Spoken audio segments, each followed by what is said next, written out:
পৃথিবী জুড়েই ছড়িয়ে ছিটিয়ে আছে হাজারো দ্বীপ কিংবা সমুদ্রে জেগে ওঠা চর। একটু ছুটি বা অবসর সময় পেলেই মানুষজন ছুটে যায় এই মনোরম সৌন্দর্যে ঘেরা দ্বীপগুলোতে। তবে প্রকৃতির আশীর্বাদ স্বরূপ এগুলো ছাড়াও বেশ কিছু অদ্ভুত ও কিংবদন্তিমাকার দ্বীপ রয়েছে এই পৃথিবীতে।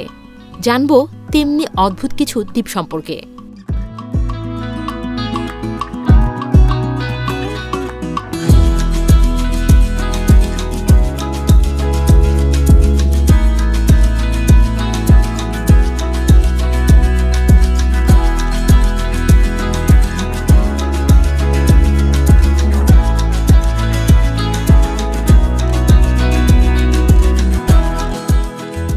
মরিশাস উষ্ণপ্রধান এলাকার জন্য স্বর্গীয় স্থান হলেও এটি বিখ্যাত আরও একটি কারণে। প্রকৃতির খামখেয়ালিপনায় আপনি এখানে একটি মরীচিকা তৈরি হয়েছে। বালির স্রোত এবং পানির ঢেউ মিলে এমন একটি অবস্থা সৃষ্টি করেছে যার জন্য উপর থেকে তাকালে মনে হবে পানির নিচে কোনো জলপ্রপাত বয়ে যাচ্ছে, আর তাতেই দ্বীপটির সৌন্দর্য বেড়ে গিয়েছে কয়েক গুণ।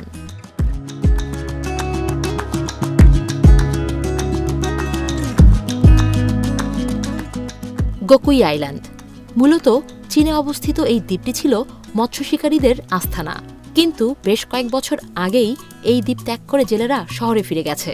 তবে দ্বীপে নির্মিত তাদের বাড়ি কিংবা ছোট ছোট দালানগুলো রয়ে গিয়েছিল। অনেকদিন ধরে অব্যবহৃত থাকার কারণে তা পুরোপুরি ছেয়ে গেছে সবুজে। পুরো দ্বীপটিই যেন এখন সবুজের আস্তরণ। বাড়িগুলোর ছাদ কিংবা দেয়াল সব চাপা পড়েছে সবুজের নিচে। প্রকৃতি তার সব সৌন্দর্য ঢেলে দিয়ে নিজে সাজিয়েছে এই গোকুই আইল্যান্ডটি।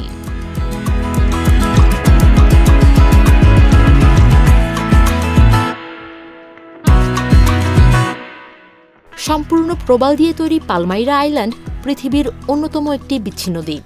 পুরো দ্বীপটি রেন ফরেস্টে ঘেরা, কিন্তু তারপরও এত সুন্দর দ্বীপটি সবাই উপভোগ করতে পারে না। এটিকে ঘিরে বেশ কিছু কুসংস্কার রয়েছে। এ দ্বীপের আশেপাশে থেকে বেশ কিছু জাহাজ উধাও হওয়ার ঘটনা ঘটেছে। এরকম রহস্যজনক সব ঘটনার জন্যই দ্বীপটিকে অনেকে ভৌতিক বলে আখ্যায়িত করে। তাই এখানে আসতে হলে কর্তৃপক্ষের বিশেষ অনুমতি নিয়ে আসতে হয়। একসাথে অনেকজন মিলে এখানে ঘুরতে আসাও নিষিদ্ধ।